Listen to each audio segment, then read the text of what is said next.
ہم نے سوچا تھا کراچی چھوٹا سا جہنم ہے، جہنم تو بڑا سا کراچی نکلا۔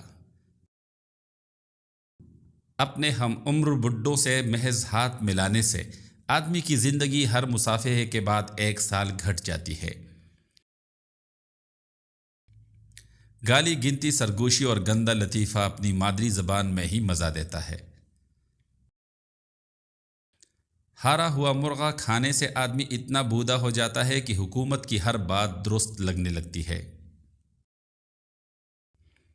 ہم نے 52 گز گہرے ایسے اندھے کنویں دیکھے ہیں جو سمجھتے ہیں کہ خود کو اوندھا دے، یعنی سر کے بل الٹے کھڑے ہو جائیں تو 52 گز کے مینار بن جائیں گے۔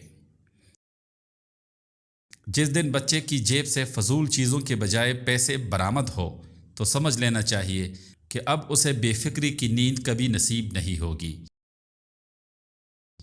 انسان واحد حیوان ہے جو اپنا زہر دل میں رکھتا ہے۔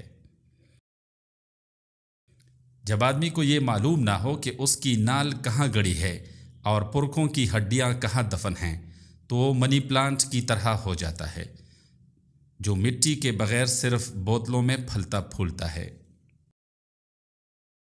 یہ بات ہم نے شیشم کی لکڑی، کانسی کی لٹیا، بالی عمریا اور چگی داڑھی میں ہی دیکھی کہ جتنا ہاتھ پھیرو اتنا ہی چمکتی ہے۔ مرد عشق و عاشقی صرف ایک ہی مرتبہ کرتا ہے، دوسری مرتبہ عیاشی اور اس کے بعد نری بدماشی۔ آسمان کی چھیل، چوکھٹ کی کھیل اور کوٹ کے وکیل سے خدا بچائے، ننگا کر کے چھوڑتے ہیں۔